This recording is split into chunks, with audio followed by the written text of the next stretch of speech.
Okay, we are continuing on, not surprisingly, still chapter 14. Yes. All right, so we are on chapter 14 here. Believe it or not, we are at the halfway point. Yeah, so that's good. We're almost there. Um, so last time we finished up talking about chemistry. We talked about polyprotic acids, I think. And we talked about, again, the sort of stepwise dissociation that occurs with those, as we talked about, and we did that problem with phosphoric acid, for example.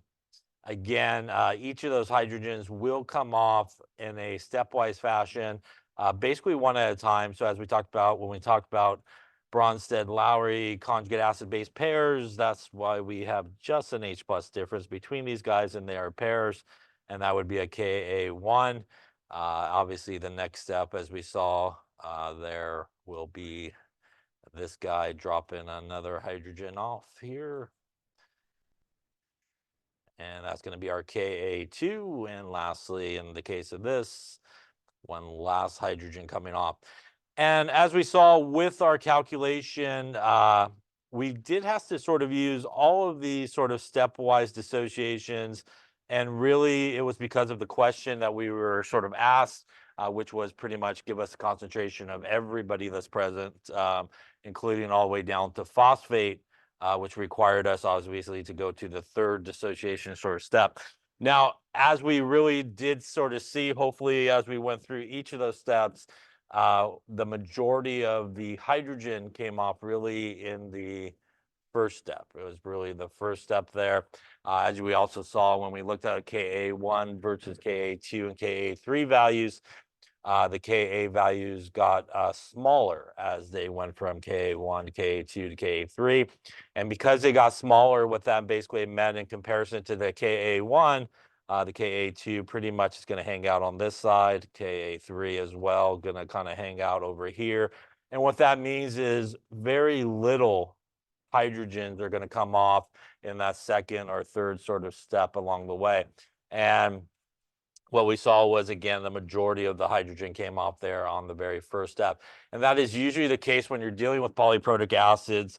So as we talked about at the end there, if you're really just asked a simple question of what is the pH of that particular acid, and it is a polyprotic acid, you're probably, I would say, in 99% of the times, probably very safe to just use the first dissociation, get the concentration of the hydrogen, and then go right into the pH without having to do, say, the second or the third one. Again, I think it was like to the minus 18 came off on the last one or something like that. So it's very, very small amount comes off along the way. It does, as we talked about, get progressively harder to remove that positive hydrogen ion, again, because we're building up negative charge. So less and less of it is going to be easier sort of removed after that first one. Any questions on polyprotic acids? We also talked about salts, I think, as well, right? And there are different types of salts. There are salts, basically will go through a hydrolysis reaction. And that basically just means it's going to react with water. And what we saw there was, in certain cases, the salt may donate an H plus over to water. And the result of that is you will make H3O plus. There's also some salts that will really act as a base and accept the H plus and will produce OH minus in solution. The result of that is this would be an acidic solution. This would be a basic solution. And as we talked about, you definitely, when you do your ICE table, want to make sure you're using a Ka whenever you see H3O plus or H plus on the product side. And you want to make sure that you're using your Kb value whenever you kind of see that hydroxide there on the product side. Once again, you can use the Kw equals Ka times Kb to switch it if you need to. There's also neutral salts, which pretty much will not go through hydrolysis.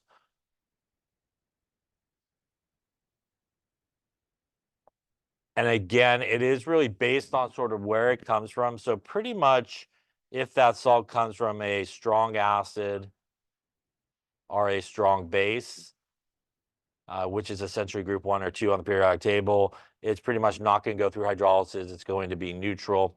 If your salt comes from a weak base,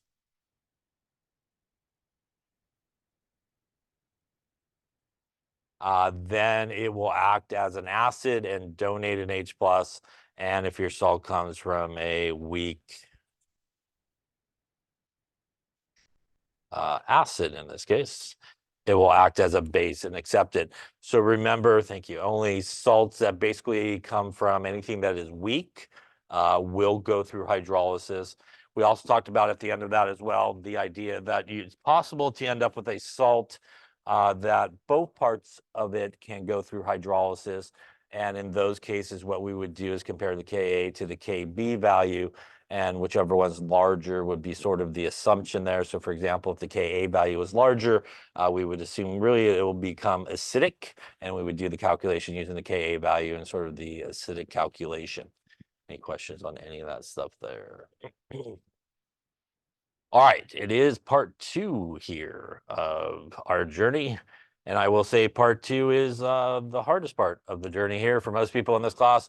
This is the part where everything comes together conceptually. You do need to truly understand what is going on in these type of problems, and also the math part of it. Again, if you do not understand conceptually what is happening in these problems, you could do all this wonderful looking math and it's all completely wrong. So it's really important, that conceptual part of it here, and it is the part that gives students usually in this class the hardest part or the hardest time, and that's when we're talking about buffers and titrations. Oh my, so a lot of going on here in the next chapter, or really this chapter. It's usually in most textbooks, it's in their own chapter, this part of it, but here it's all together in 14. So continuing on here to our journey really of buffers and titrations, we will continue now with chapter 14. I feel like that was a great introduction. I'm just going to cut that into the video very nicely, I think. All right. All right, so talking about here, the next topic is we're going to talk about something that is referred to as the common ion effect. And the common ion effect is the idea that it will cause a shift in an equilibrium when you have the addition of some type of common ion. And the presence of these common ions will typically suppress the ionization of a weak acid or a weak base. So basically, the presence of these ions will have an effect on the dissociation of a weak acid or weak base. So let's take a look at our friend here, acetic acid. And acetic acid is a weak acid, which in solution will break apart normally into H plus and acetate. And so this is this normal sort of dissociation that would happen. Now, if we had some acetic acid in a beaker and it will be doing its thing with its arrows in the beaker, maybe not. And we take actually some, say, sodium acetate, and we decide to toss that in there. So if we were to take this acetic acid and now mix it with some sodium acetate is a salt, and that makes it pretty much a strong electrolyte. And when it goes for a swim in solution, it's going to basically 100% break apart into its ions of sodium ions and acetate ions. It will not, because it's a strong electrolyte, it will not set up an equilibrium. So it's just going to fall apart when it goes into that solution for a swim. So basically, we're dumping in here some sodium ions and some acetate ions, basically here. Now, if I were to put both of these things together, hopefully you could see that the common ion that we are looking at here is the acetate, and that is going to be the same ion that was present when the acetic acid went into solution, because it will break apart into acetate and H plus. That is our common ion right here.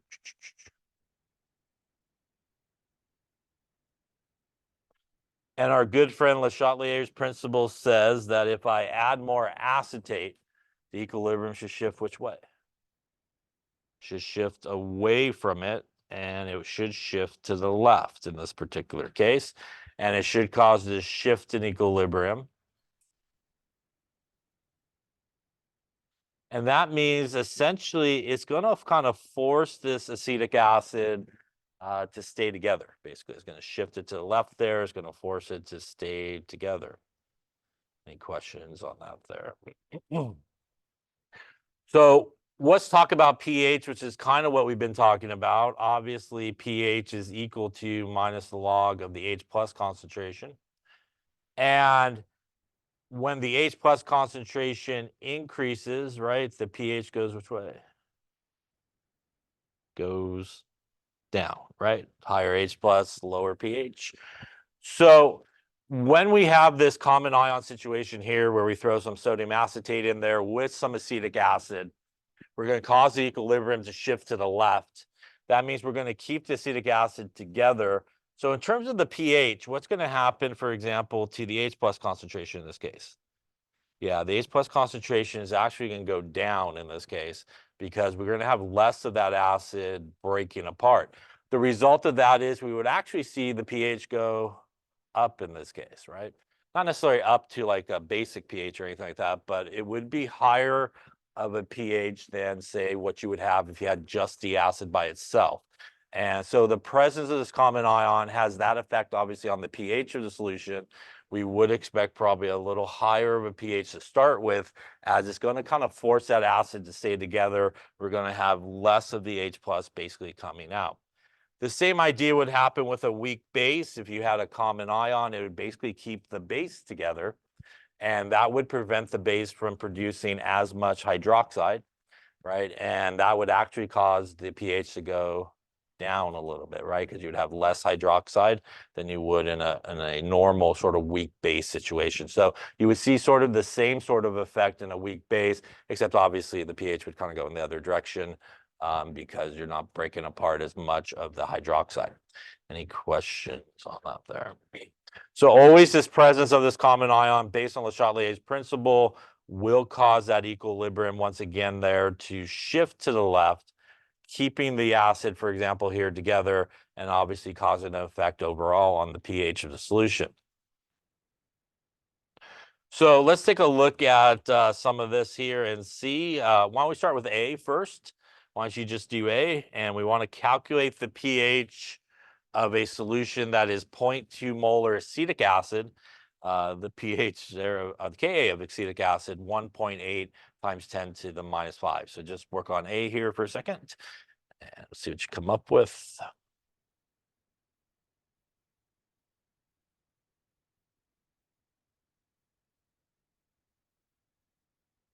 Okay, so let's take a look and see how you're doing. So first off here in part A, we want a pH of a 0.2 molar acetic acid solution. We know we have a Ka value here. So again, that tells us it's a weak acid. So this is really just a calculation like we did at the beginning of the chapter here. It's just a weak acid sort of Ka type problem.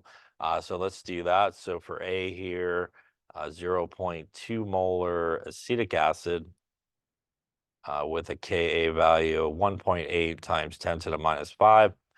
And that means we're just going to do an ice table here. So we're going to take our acetic acid, going to break apart into H plus and acetate. Initially here, we got 0.2 molar, and we got 0 and 0.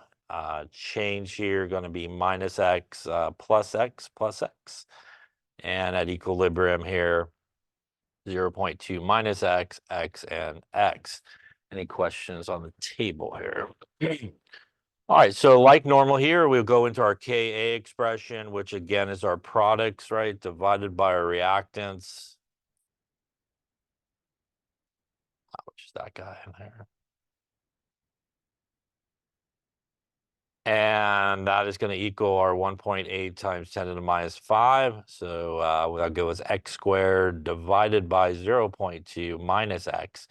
I'm going to assume that x is equal to 0 in this particular case. And that will get me x squared divided by 0.2 is equal to 1.8 times 10 to the minus 5. I'm going to multiply, and then I'm going to square root afterwards. So we're going to go 1.8 to the minus 5 times 0.2.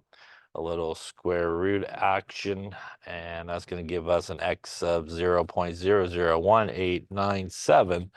And we do want to check it, so we'll divide it by 0.2, times it by 100%. And I think we should be good in this case here. We're like 0.9%, so the check is good in this case.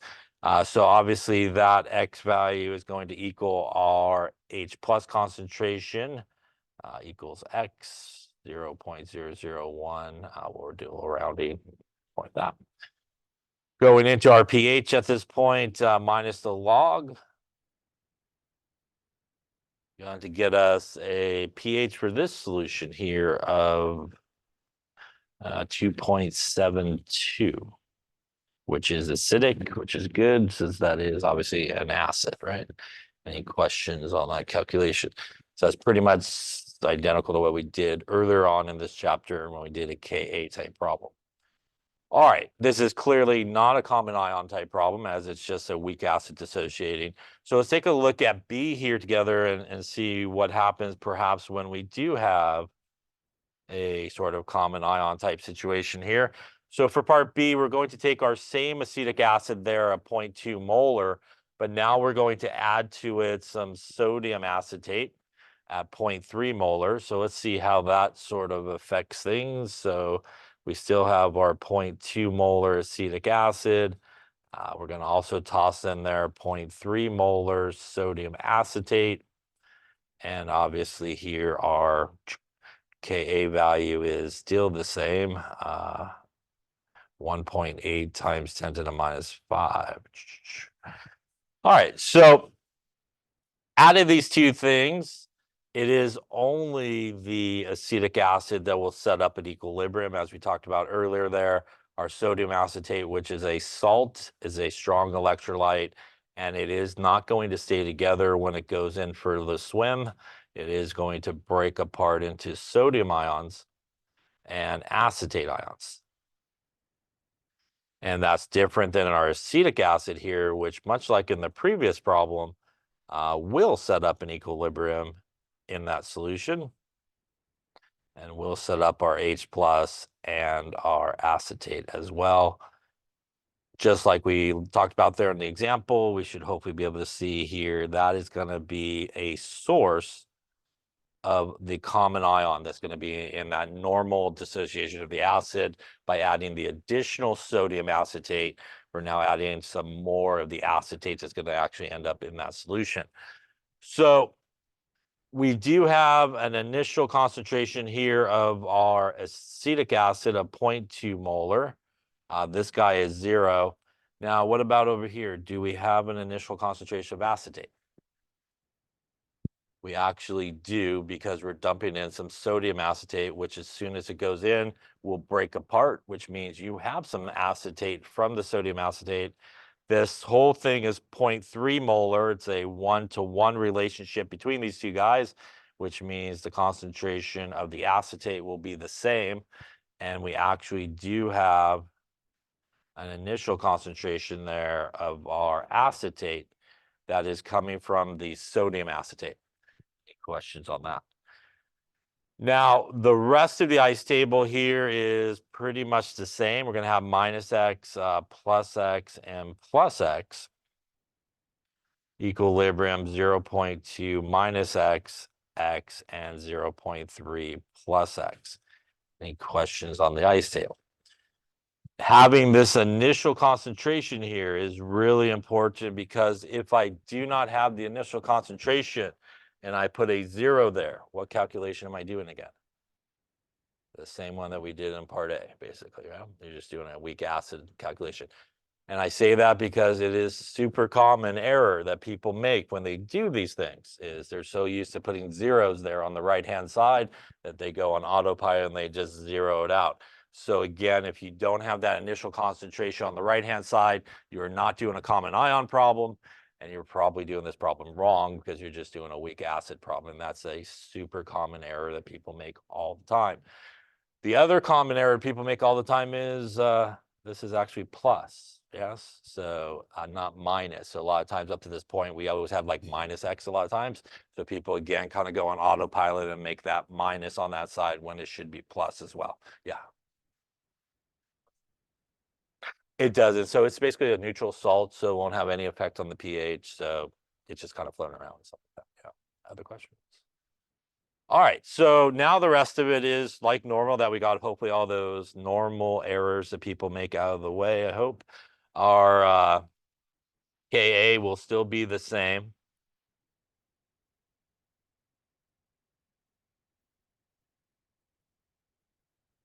And again, we're using the same Ka value because between, again, the two of them, it is only that weak acids that's getting up to equilibrium. So we're going to go into here with X. And again, this is 0.3 plus X up on top. We're going to divide it by 0.2 minus X. It's going to equal our 1.8 times 10 to the minus 5. We're going to assume here, why not, that X is equal to 0. Once again, here we're going to get rid of, in this case, the X's we're adding something to and the minusing something from. So those two X's there, that's going to reduce us down to X times 0.3 divided by 0.2 will equal 1.8 times 10 to the minus 5. I'm going to multiply this guy and then come back and divide the top guy. And that's going to get me 1.8 to the minus 5 times 0.2 divided by 0.3. And that's going to give me an X of 1.2 times 10 to the minus 5, I believe, here. We do want to check it as well. So we'll divide it by really either number and times it by 100. So if I divided it by 0.3, for example, and times it by 100%, the check here is good as well. It's like 0.004%. So it's way underneath, obviously, that 5% rule. Here, the X value then would equal our H plus concentration. So our H plus concentration here would be 1.2 times 10 to the minus 5. And we could go into our pH. And here, looks like a 4.92 pH in this case. A question on that calculation there. Now, let's see what happened. Obviously, here with this problem that we just did had the common ion, right? So we did have the common ion in this particular case. The difference between the pH where we did not have the common ion, which was just the acetic acid, 2.72. When we threw the common ion in there, our pH went up, right? So it went up to 4.92, and that is because of the presence of this common ion is going to cause this equilibrium really to shift back to the left. That's going to cause this guy basically not to come apart. The acetic acid will stay together and not have as much of that H plus freely floating. So here we can see with the numbers what we expect to happen in a common ion situation, causing that acid to stay together, less free H plus, the result of that a little higher pH than we started with just the weak acid by itself. Any questions on that? So when we do common ion problems like this, which as we will talk about shortly, are pretty much buffers, by the way. We usually will get starting concentrations which are relatively high. We can usually assume that our starting concentrations will actually be our equilibrium concentrations if we have a pretty reasonable starting concentration for both of those. So for example, if we look at what we got here in terms of our X value of 1.2 times 10 to the minus 5, if we take, for example, 0.2 minus 1.2 to the minus 5, I end up with 0.1999988, which is basically still 0.2, right? And same thing over here. If you did that plus that, you will still sort of end up with 0.3. So the presence of the common ion, because it kind of keeps it together, almost for the most part, we end up with pretty much the same concentration that we started with. So the nice thing about that is it actually allows you in certain situations to not have to do an ice table. And you could actually use a formula to solve that. And that formula is derived from the pH and the Ka expression. And that is what is known as the Henderson-Hasselbalch equation. And the Henderson-Hasselbalch equation is the pH is equal to the pKa plus the log of the conjugate base over the acid. So basically base over acid when you do that. To calculate the pKa value, it is negative log of the Ka, and that will give you your pKa value. So the Henderson-Hasselbalch equation should only be used really in a common ion situation, which is essentially a buffer situation. It's really the only place where you should use that. Now, the problem with this equation is it's a good equation that you could use without doing the ice table. But the problem is people want to always use it everywhere. Anytime they get two numbers, it's into the equation, whether or not you should use it there or not. So you want to be really cautious with this equation. Again, another very common error to people making this class is they just lay up that equation for everything because like I got two numbers, I'm going to toss it in there and I'll be good. And you will not be good in a lot of situations. So it got to only really be used, and I'll put it here as buffers because really that's what we're going to talk about next, which are common ions. And it really should only be used in a buffer situation. Now, for example, the nice thing about the Henderson-Hasselbalch equation is you could really use it for any type of situation in terms of pH. So you could use it in an acidic situation, you could use it in a basic situation, a neutral situation. You will also sometimes see a version of the Henderson-Hasselbalch equation which does not measure pH, but does measure pOH. And the pOH is equal to the pKb plus the log of the acid over the base. So it is reversed, by the way, and you do use the pKb value. The pKb value is minus the log of the Kb value. So sometimes people will use that version of the Henderson-Hasselbalch equation when they're dealing with some type of basic situation, a basic buffer, things like that.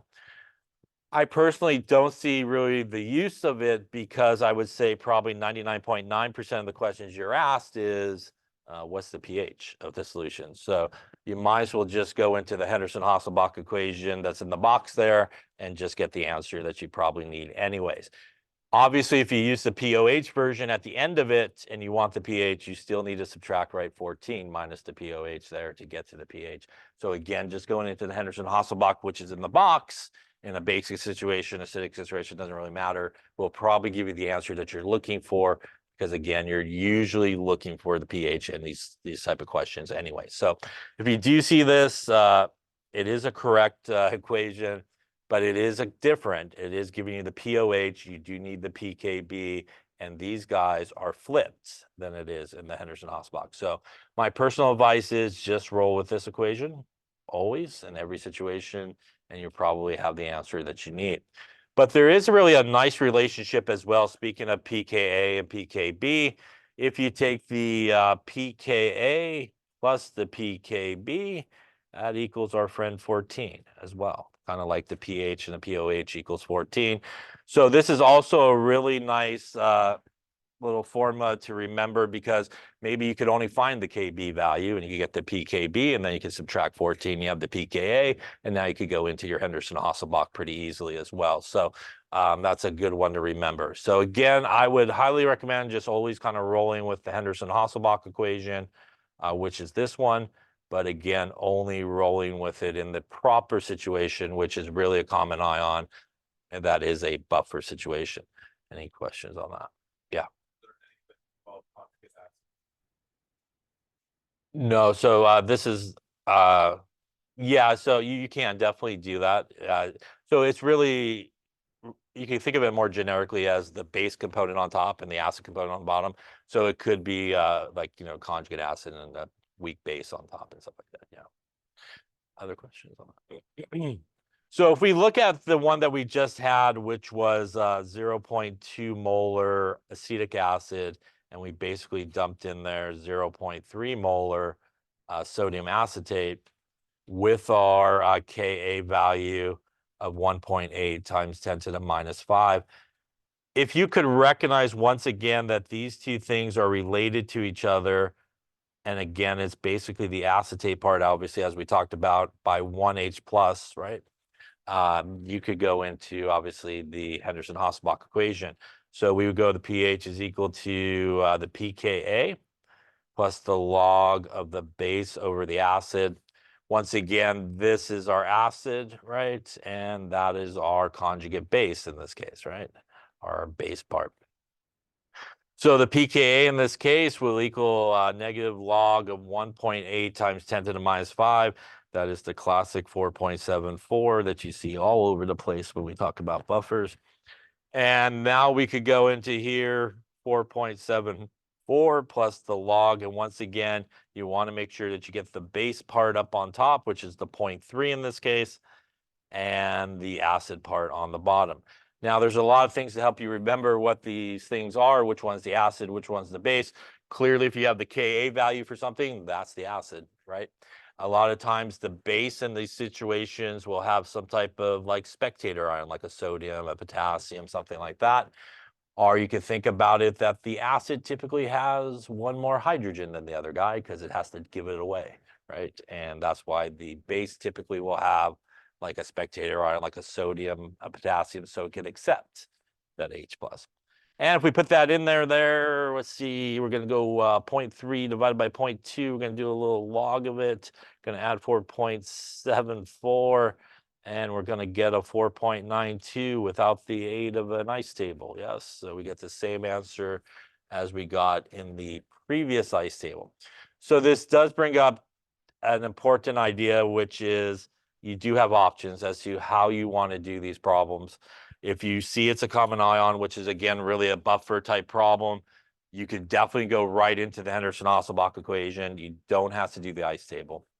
If you're fond of ice tables and you still want to do the ice table, you could still do the ice table and not do the Henderson-Hasselbalch equation. So it is up to you. The important part about if you choose to do the ice table approach rather than the equation is that initial line on the right-hand side. You got to make sure that you have that concentration of the common ion on the right-hand side. Otherwise, you're not doing the problem correctly. So I would say if you could clearly recognize it as a buffer type situation, common ion situation, probably safer in a sense to go into the Henderson-Hasselbalch equation, because I can't tell you how many people, when they do an ice table, always forget the guy on the right-hand side there at the initial. They always forget the kind of common ion. But you can definitely do it both ways as long as you're just careful if you choose to do the ice table as well. Any questions? You don't need to do both, by the way. You could just do one versus the other. Yeah. All right. So let's try one here. What is the pH of a solution containing 0.3 molar? We'll go with a little formic acid and 0.52 molar potassium formate. Ka value for formic acid there, 1.7 times 10 to the minus 4.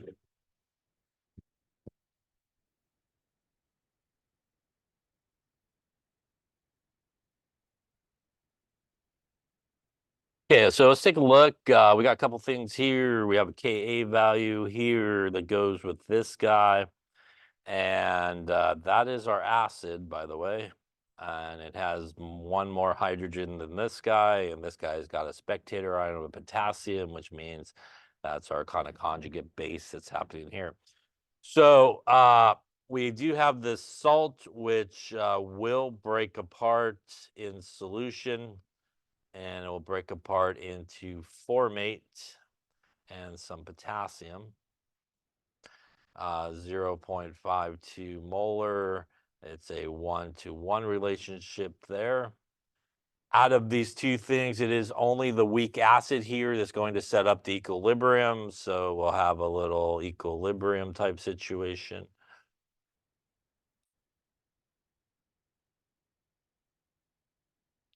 And again here, hopefully you can see it is our common ion right here. So that formate there would be our common ion in this situation. So if you can see that obviously these things are related to each other, as obviously the difference here is just 1H plus, you definitely could go right into the Henderson-Hasselbalch equation.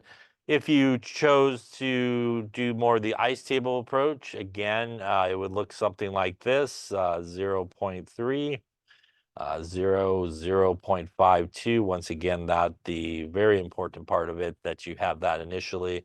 Change would be minus x plus x plus x. Equilibrium 0.3 minus x, x, and 0.52 plus x. This obviously goes into our Ka, and we solve for x, and x in this case will equal the H plus concentration.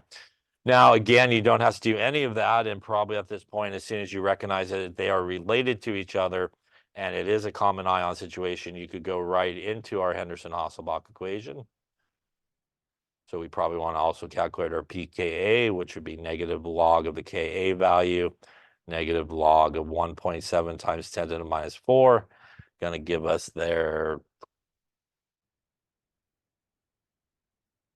looks like a 377.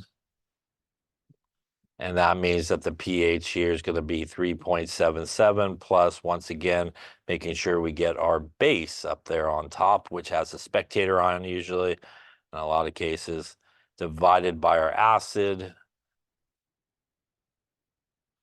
And that will then get us there a 4.01, which, by the way, again, if you went through your ice table and went into the pH after that, you will end up with the same answer. So again, it is your choice as to which way you want to go. As you can see, this is a little quicker probably and can maybe save you some time. But if you still want to do the ice table, you can still do it. Yeah.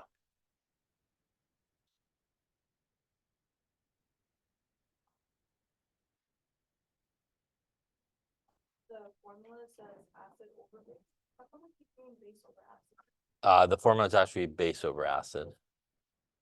Yeah, the one you're looking at is the POH one that we wrote, which is the opposite of it. Yeah, so this is the Henderson-Hasselbalch equation, which is the one you probably should always use, I would say. And it's base over acid. The POH version that I wrote up there on that slide is the PKB, which is different, plus the log of the acid over the base. So they're flipped. Yeah. Yeah. And most of the time, like I said, 99% of the time, you're going to be looking for pH. So I would just roll with the Henderson-Hasselbalch here on the left. Yeah.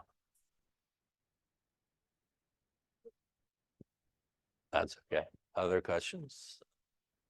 All right. So now that we've sort of talked about common ion, we've really talked about the Henderson-Hasselbalch equation, which goes with buffers. Feel like we probably should talk about buffers now. So let's talk about buffers and what they are not, how they work, yada, yada, yada, all that good stuff, right? So a buffer solution is a solution that's really made up of really one of two combinations. It is a combination of either a weak acid and the salt of its conjugate base is sometimes referred to. Just means that there's an extra ion in there, like a sodium, a potassium, or something like that. Or you can make a buffer out of a weak base and the salt of its conjugate acid. They both has to be together, like in your beaker to begin with. Otherwise, you do not have a buffer. A buffer cannot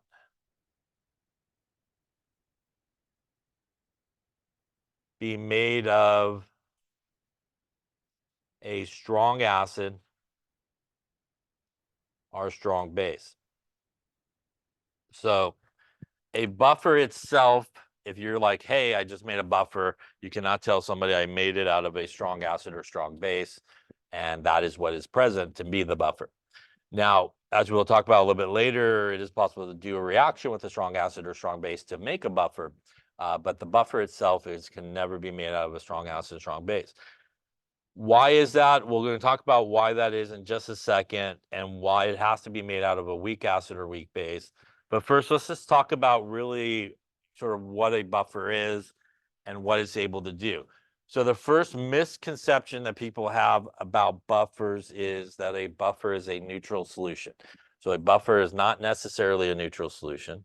It can be neutral. It could also be any pH that you choose. You can make a buffer at any pH you like from 0 to 14. You could choose it, and whatever pH you want to make, you can make it at that specific buffer at that specific pH, which is what we'll do in the next experiment after this one.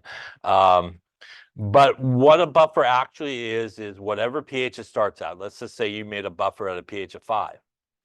When you add additional acid or additional base to that buffer that's at a pH of 5, it will essentially be able to maintain that pH around a pH of 5. So if you add acid to it and it starts at a pH of 5, maybe it goes down a little bit. Maybe it goes to like 4.9 something or something like that.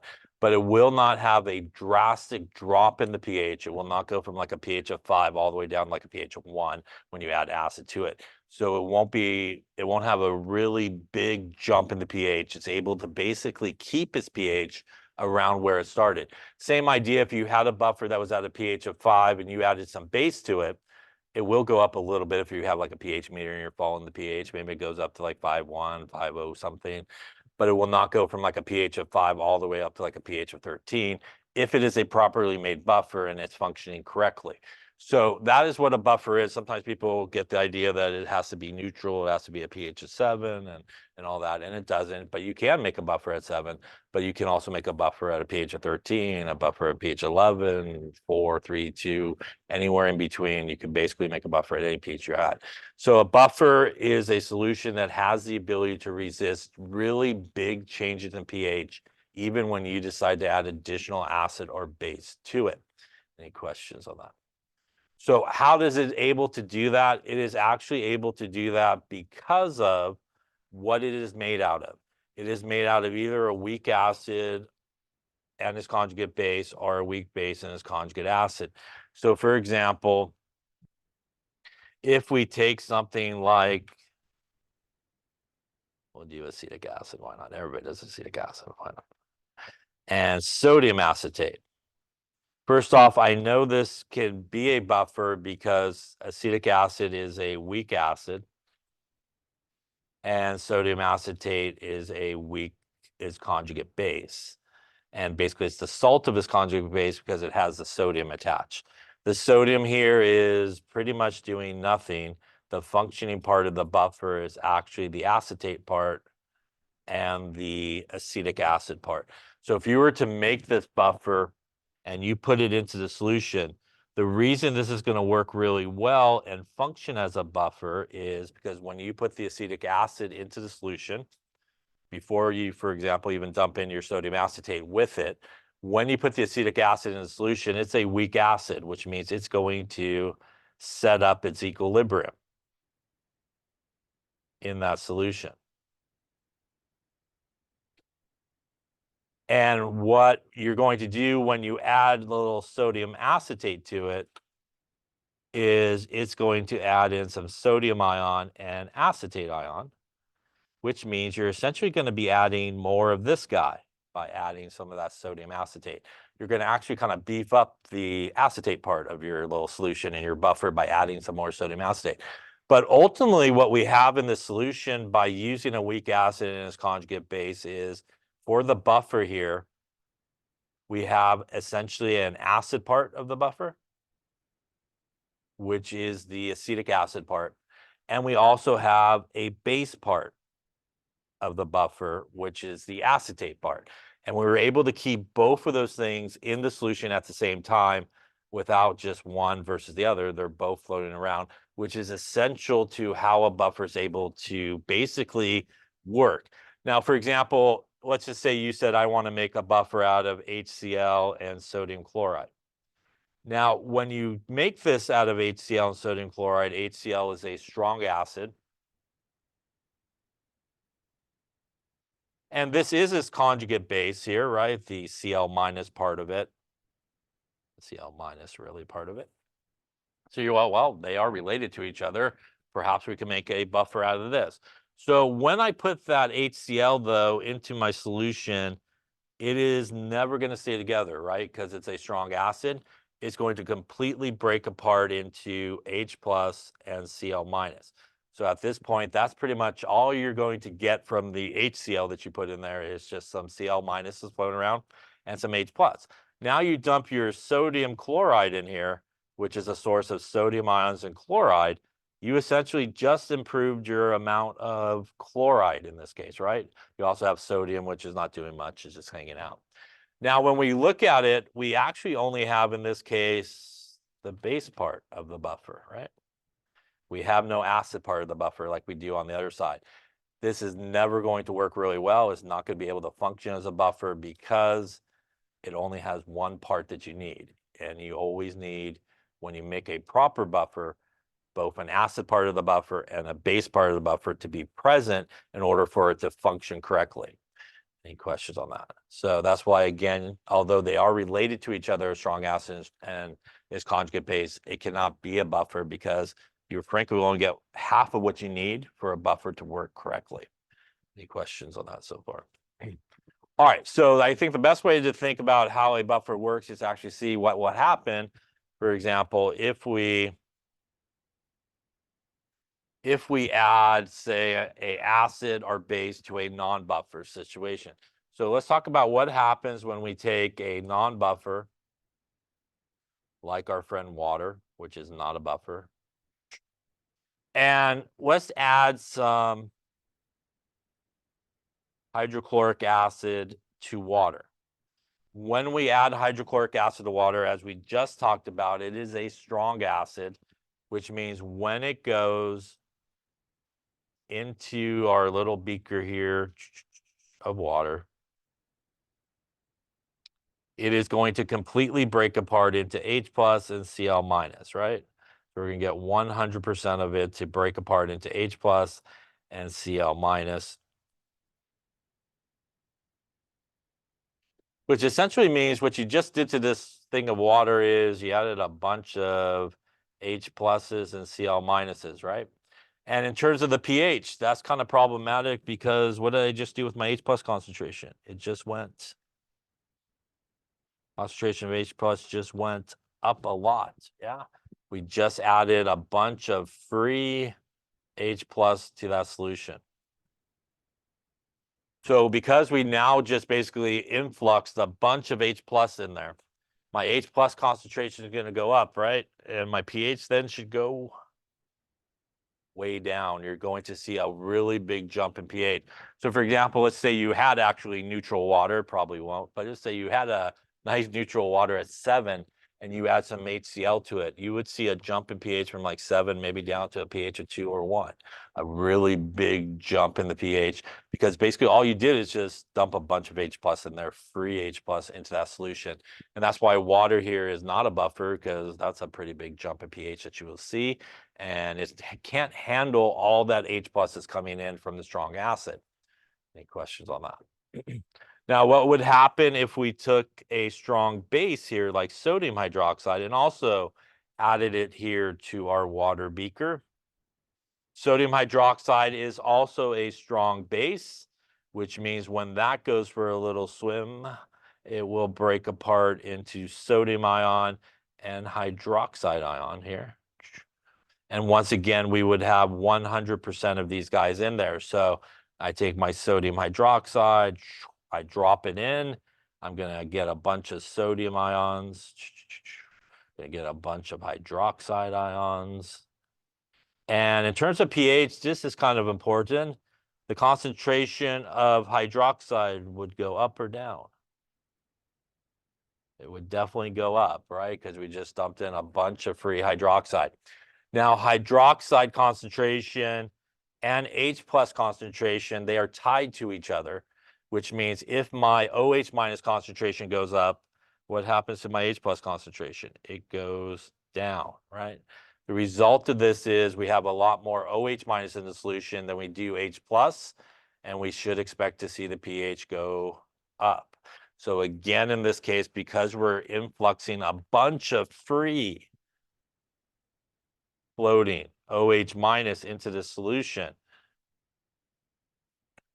we will see the pH go up. So again, maybe it starts at 7, you add the sodium hydroxide to it, you go from like a pH of 7 all the way up to maybe a pH of 12, 13, something like that, a really big jump in pH because we have now just introduced to the solution a bunch of free floating OH minuses, causing our H plus concentration to go down and our pH should go way up because we basically just made it basic, really basic quickly.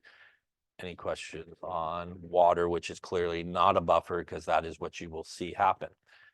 Any questions on that? All right, so let's talk about what would happen if I added these exact same two things, the HCl and the sodium hydroxide, to an actual buffer. And I don't feel like writing acetic acid today, so I'm going to go with a different buffer of HF, which is hydrofluoric acid, and a little sodium fluoride. Will be different than the 4 million buffer videos that are out there, right? So we'll use HF and sodium fluoride here. All right, so this is still a buffer because this is a weak acid. And this is its conjugate base. And once again, although this is sodium fluoride, which is a salt, it is basically a source of Na plus and F minus. Bad, F minus. That is really the functioning part of the buffer there. For the base part is the F minus. The sodium's not doing anything. And obviously that is the functioning part of the buffer for the acid part. So again, this is really, if you want to think about your buffer here, this is your acid part of your buffer. And the F minus there is your base part of your buffer in this particular case. So if we have a buffer solution of this, we will get that hydrofluoric acid setting up that equilibrium, which will make H plus and F minus. We will also build up a little bit more of the F minus by adding the sodium fluoride in there as a source of F minus.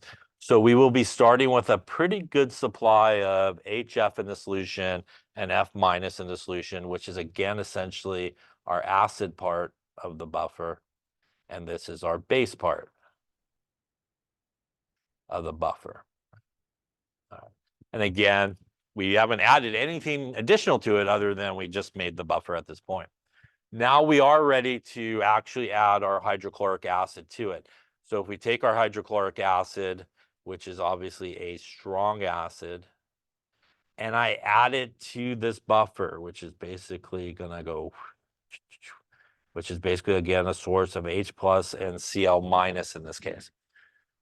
When I add an acid to my buffer, is it going to react with the acid part of the buffer or the base part of the buffer? They are called what type of solution reactions? They are acid base reactions. So when I add my acid to this buffer, it's actually going to go find the base part of the buffer and it's going to react with it. And again, our base part of the buffer is our sodium fluoride. It is frankly going to do a double displacement reaction. Yeah. So gonna switch partners here. Everybody's gonna do a little switcheroo. And we're going to make some HF and some sodium chloride in this case. Yeah. So this is the result of what happens when we dump in this hydrochloric acid into a buffer. I was going to find the base part of the buffer and do this reaction. So let's look at what we made here. We actually made some more of the HF, which is already part of the buffer to begin with, right? So that HF was part of the buffer to begin with, which means it's probably not going to affect the pH, right? We also made this guy, which is a salt, and that's sodium chloride. And what type of salt is that? That is a acidic, basic, neutral. That is a neutral salt, yeah, which clearly is not going to affect the pH in this case. And this always happens, by the way. You actually use up some of your buffer, but you actually make more of the other part of the buffer. So you kind of like use a little part of it, but make a little bit more of the other part and vice versa. That's really why a buffer can kind of function pretty well for a long period of time, because even though you're using part of it, you're kind of regenerating some of the other part of it. So it could kind of work for a good period of time. So it is actually what we do not see here that we did see when we added the HCl to water. So what did we see when we added the HCl to water that we do not see in that reaction? That's important for pH. When we added the HCl to water, we made a bunch of H plus. When we added that same acid to our buffer, there is no free H plus made, right? Because all that H plus that would normally come in from our acid is going to find our F minus and actually make our HF, right? So it's not going to enter the solution as free H plus floating around, which would affect the pH a lot. It's actually going to get kind of tied up there, and it's going to be part of HF. And the result of that is because we did not make any more free H plus, we pretty much have the same amount of H plus that was there to start with. The concentration of H plus stays relatively constant, and thus the pH will also stay relatively constant as well. And I say relatively constant because truthfully, if you put a pH meter in there and you add some acid to it, you will see a change in pH, but we will not see a drastic big jump in pH because we're not putting into that solution a bunch of free H plus really quickly. All that H plus that we're adding from the HCl in the case of the buffer is now getting tied up with the HF and not freely floating. And that keeps around, again, the amount of H plus the same. It will increase it a little bit because really we're making a little bit more of HF, and that's going to break apart a little bit more and produce a little bit of more H plus is going to be freely broken apart. And we will see that little bit of change in the pH, but no drastic jump in pH. Yeah. Yeah, it's what we do not see. I know I forgot the we, but you get the idea. What we do not see here is we don't see any free H plus in that case. Any questions on how a buffer handles acid being added? So let's then talk about what a buffer will do here when we add base to it. So if we take the same base, and again, we take our same buffer that's set up here with our HF, which is our acid part. And we have our H plus and our F minus, which is our base part.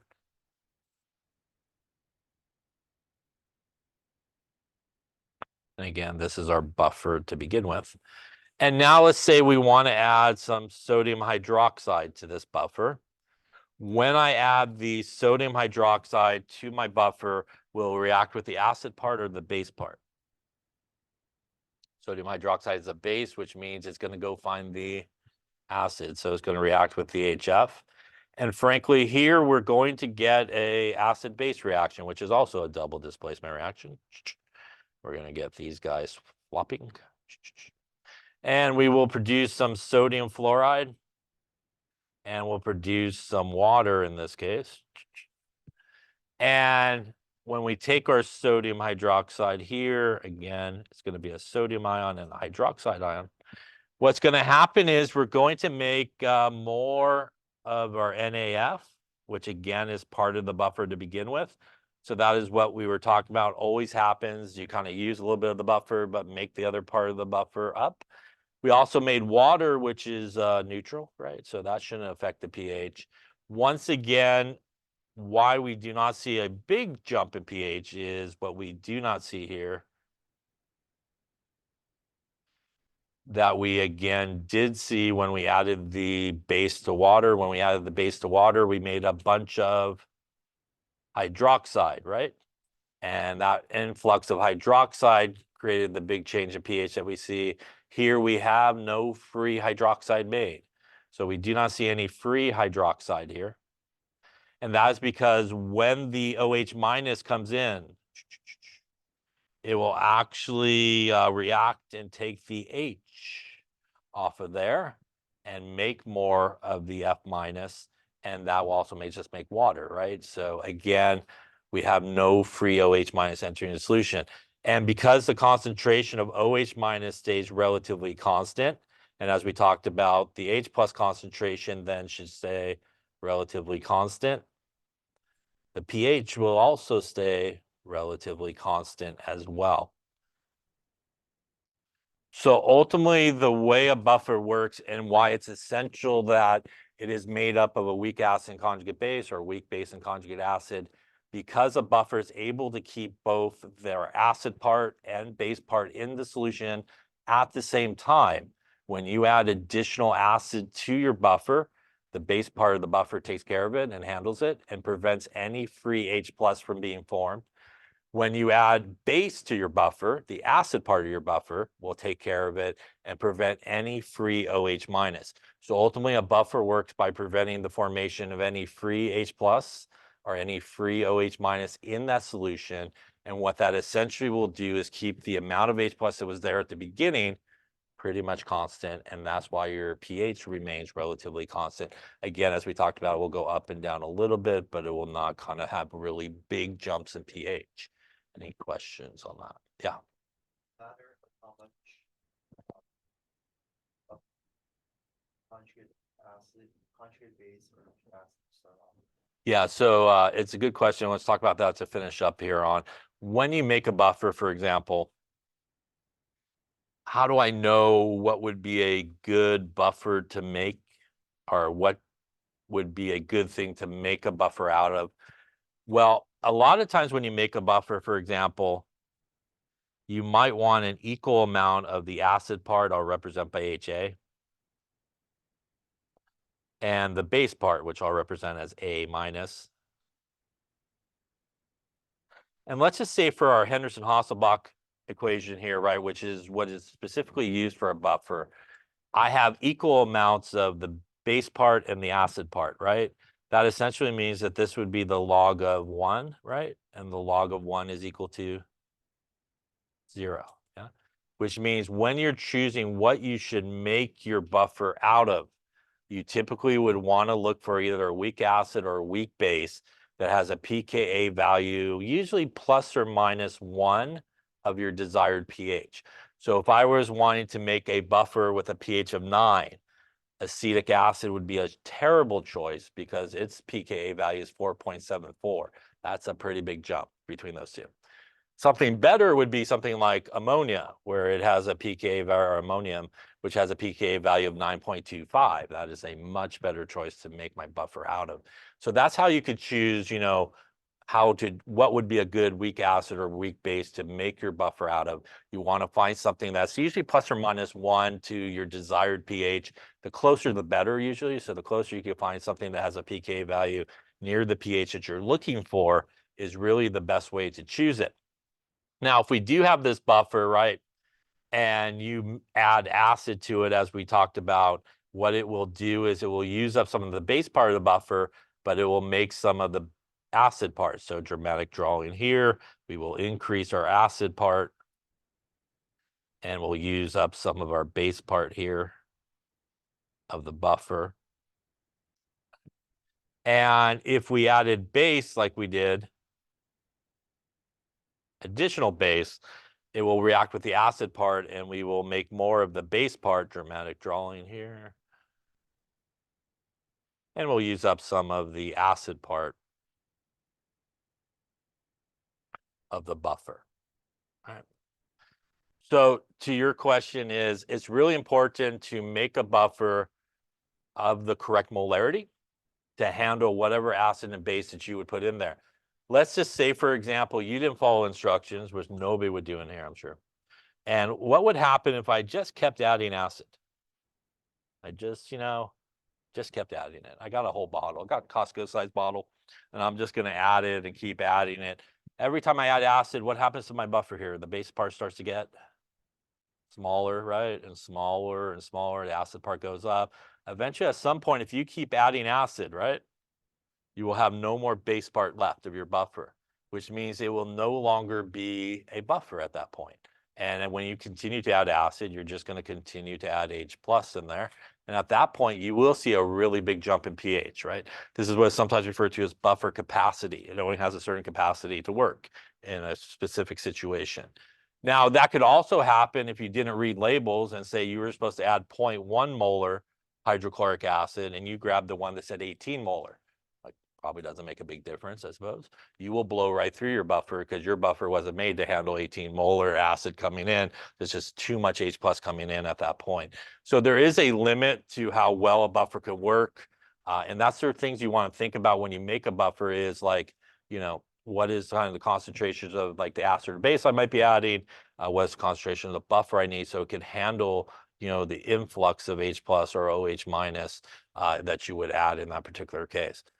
Any questions on that there?